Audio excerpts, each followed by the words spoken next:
इयत्ता चौथी, विषय मराठी, पाठ क्रमांक 2, बोलणारी नदी.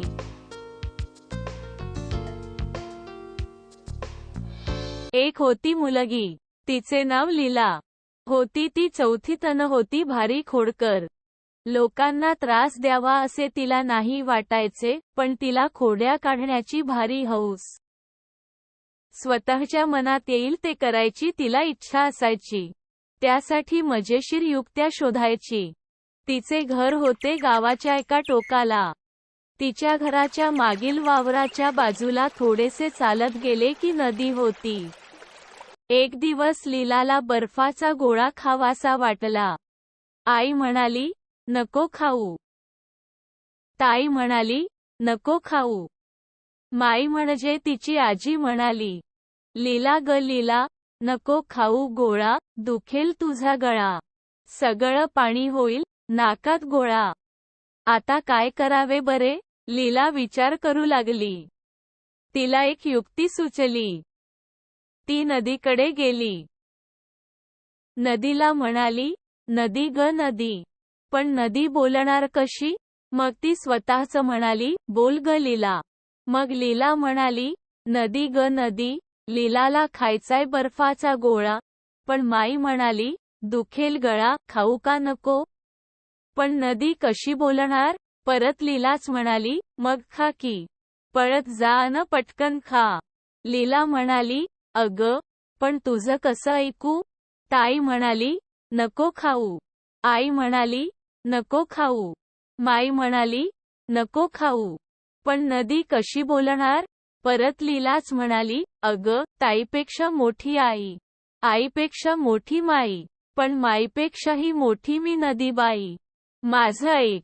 बरोबर. लीला पळत बर्फवाल्याकडे गेली. गोळा खाऊन परत आली. तिला बोलणारी नदी खूप आवडली.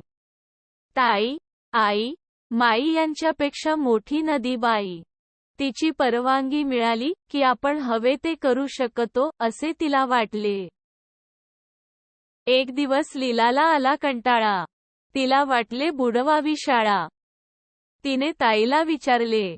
ताई म्हणाली, नको बुडवू शाळा. आई म्हणाली, नको बुडवू.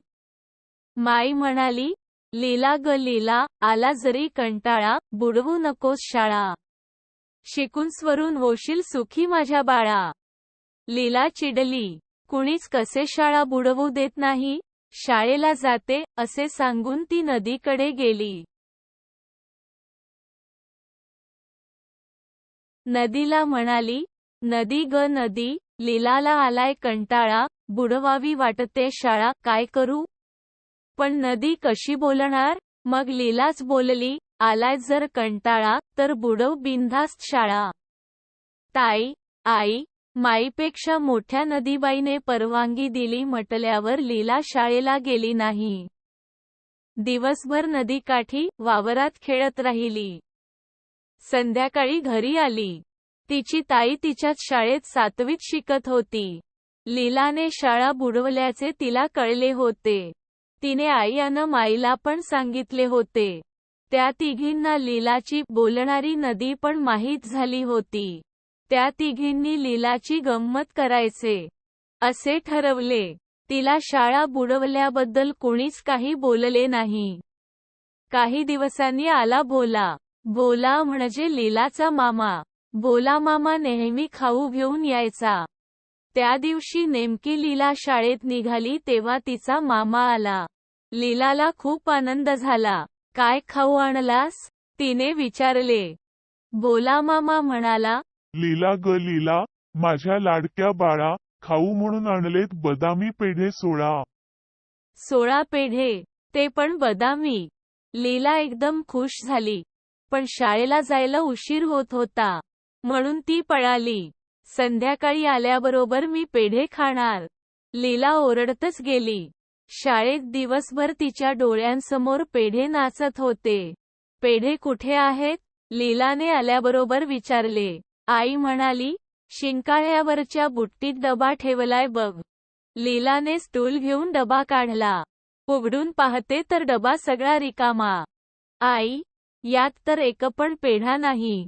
लीला ओरडली. लीलाचे ओरडणे ऐकून आईला नवल वाटले. आई म्हणाली, "अगं, असं कसं होईल?" तिने ताईला हाक मारली, "नीला, ए नीला." "काय ग आई?" नीला परसातून पळत आली. "अगं, पेढे कुठे गेले?" आईने विचारले. "कुठे गेले म्हणजे मीच खाल्ले. मी खाल्ले 8 अन नदीला दिले 8." नीला म्हणाली. "अगं हो, तू म्हणालीस, पेढे नको खाऊ." माई म्हणाली, "पेढे नको खाऊ." मग मी नदीबाईला विचारलं. नदी म्हणाली, "नीला ग नीला, पेढे आहेत 16. तू घे 8, मला दे 8. "अगं, पण नदी कशी बोलेल?" माई अन आई एकदम म्हणाल्या. "कशी म्हणजे?" "लीलाशी बोलते तशी." नीला म्हणाली. "काय ग लीला? नदी तुझ्याशी बोलते?" माईने विचारले. "अगं माई, तीच तर लीलाला गोळा खायला सांगते. शाळा बुडवायला सांगते. हो की नाही ग लीला?" नीला मध्येच बोलली. लीला आता चिडली. तिची खोडी तिच्यावरच उलटली होती. आता काय करावे बरे? तिने थोडा विचार केला अन म्हणाली, "ताई, आई, माई, समजलं ग बाई, नदीशी बोलायला आता जाणार नाही." माई हसत कपाटाकडे गेली अन डबा घेऊन आली. लीला अन नीला, "घ्या एक पेढा अन खेळायला पळा." पेढा मिळाला असे म्हणत पेढा घेऊन लीला गोठ्याकडे पळाली. "आता ही काय म्हशीला बोलायला लावणार की काय?" माई हसून म्हणाली.